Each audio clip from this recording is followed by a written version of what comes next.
The American Dream. We are the American dream. A dream that was only possible because our families fled from Cuba after communist control on their quest for a better life. Our family, as we know it, would not exist if we still lived in Cuba. There would be no Daniel and Dennis. There would be no Dean and Devin.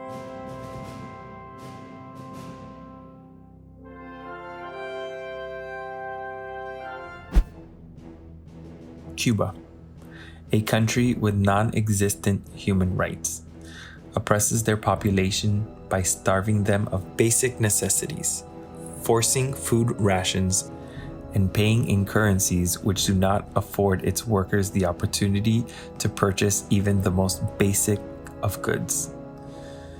Their voices are silenced, and those that speak up are jailed, beaten, and banished. Our families fled early on after false promises of a democratic and dictator-free Cuba. They soon realized that they had been betrayed as the government started nationalizing oil, seizing possessions and businesses,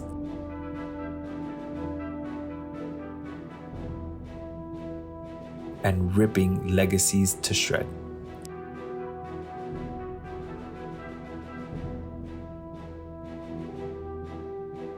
The dream of our families in Cuba, as they knew it, were forever banished. They left everything they had worked their entire lives for behind. Every dream they ever thought possible wiped.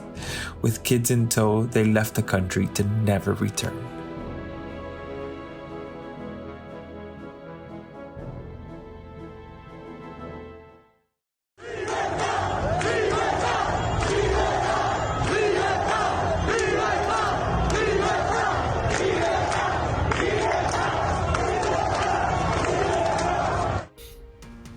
Last week, the Cuban people had enough. Despite the beatings, the murders and incarcerations, the abuse of power, the starvation, and even the attempted destruction of their spirits, they have taken to the streets to protest for freedom, for the basic survival necessities.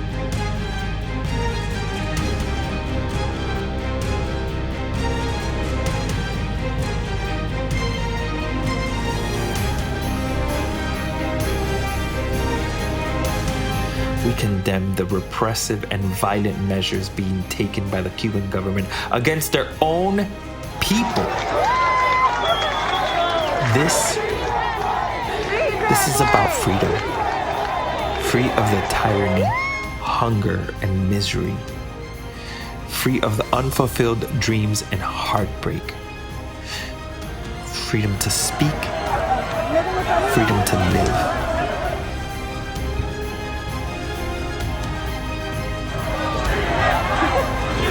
Right now, the whole world is watching, and Cuba deserves to be free.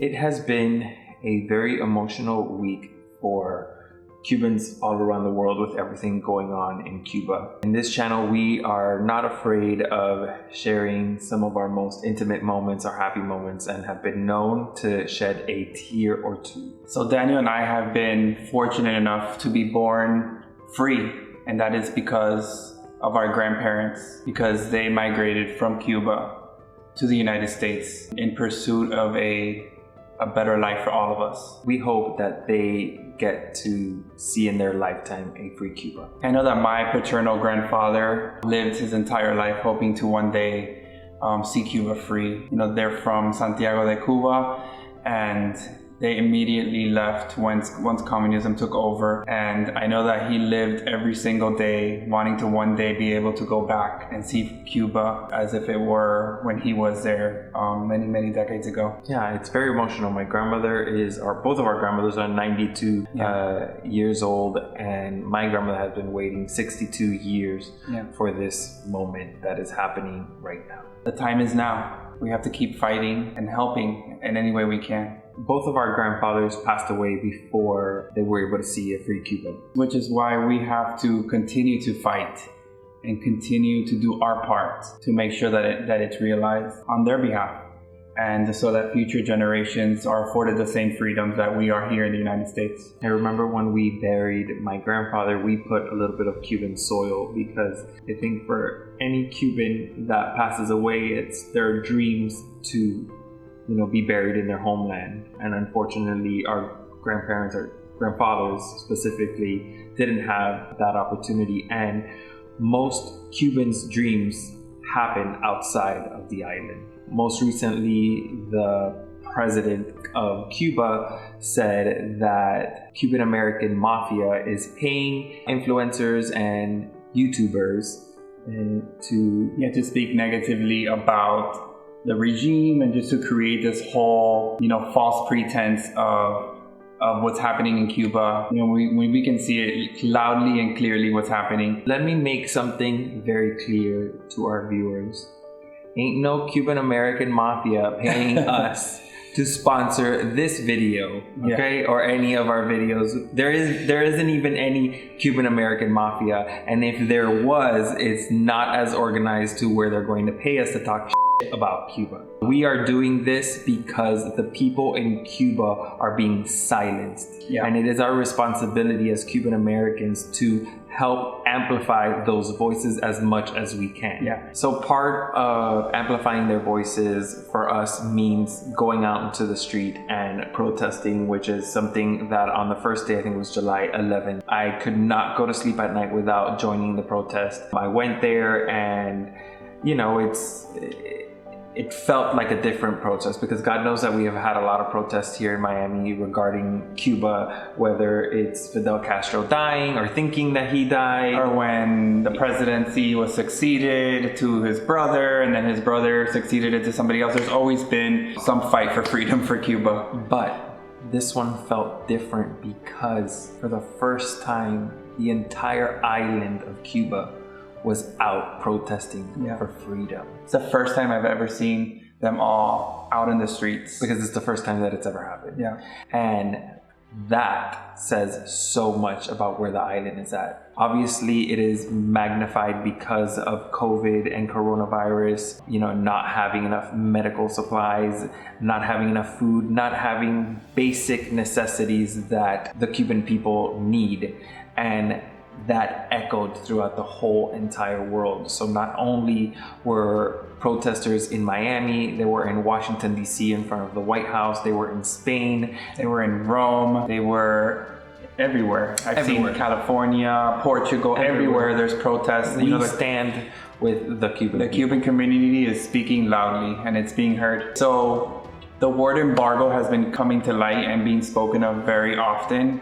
And the embargo has nothing to do with this fight. The people are fighting for basic rights, for freedom, freedom of speech, freedom to assemble, to have their voices heard. They want the same rights that everyone else has around the world, or most people have around the world. I think it's important to say that we don't necessarily stand with the embargo. We think it's outdated, not something that we necessarily believe in, but that's not what the people in Cuba are protesting, and we need to make that clear.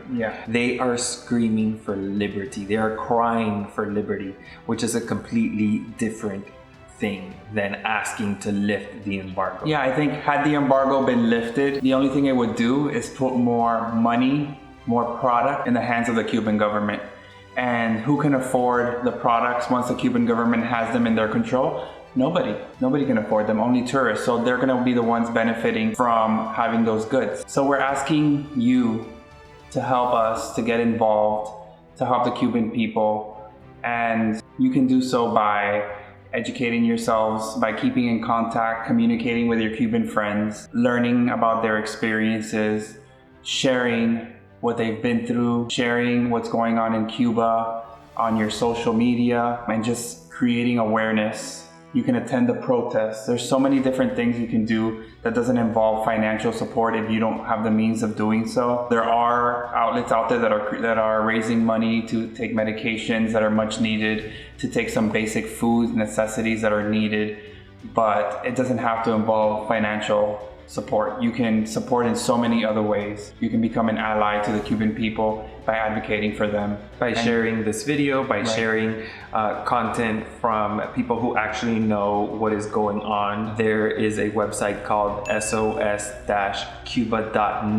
Well, it has different protests that you can go and find the nearest protest near you. Yeah, it's an outlet for information that you can go to find out how you can support. We will also link down below some Instagram accounts that have been very active in sharing information regarding Cuba. Yeah, and they're sharing live feeds. They're sharing, as soon as somebody in Cuba uploads some relevant content, it gets shared on these pages, and then we share it as well, and it just creates like a big stream of sharing information, just to keep everyone in the loop as to what's going on, so we can better educate ourselves and we can help the community that needs us so much.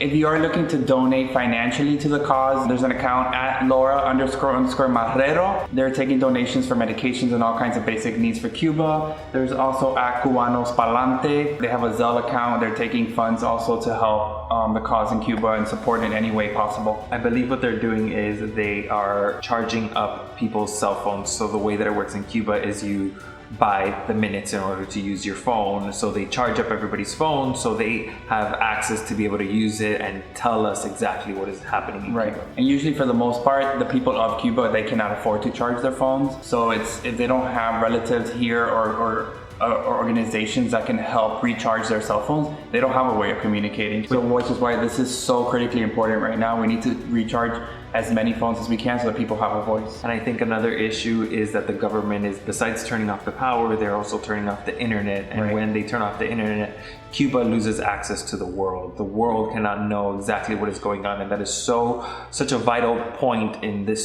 story, because they can't tell it, then there's nothing that we can do about it. So, and my hope and dream right now is that the United States can find a way to help them regain internet access through satellites or whatever. I think there's different politicians that are working on this right now, because we need to keep them connected. They need to be connected to the rest of the world, because once they lose their connection, they lose whatever voice they had, and that cannot happen. And I think for us, being the Marzoa family, being Cuban American, it is so important for us to be able to use this platform for the good and to help our community who needs us so much. I'm grateful for everybody who watches us and supports us, and we need you now more than ever. Share this video, share the information, help any way you can, protest, put a Cuban flag in your front yard, go out, find the nearest protest, and let the Cuban people be free. Everyone deserves to be free. Our grandmothers deserve to see Cuba free on a personal level, but they deserve the opportunity for basic human rights. They are killing them in Cuba. They are murdering them. They're putting them in prison just because they walked outside of their house. That is no way of living. And the time is now. Necesitamos nuestra Cuba libre. Para nuestra gente en Cuba, nosotros estamos con ustedes, estamos haciendo todo lo posible para poder ampliar las voces. Siguen bajando, siguen luchando por sus vidas. Y no pararemos hasta que Cuba finalmente sea libre. Abajo la dictadura. Vida y patria. Mucha fortaleza y mucho soporte desde nuestra casa hasta ustedes.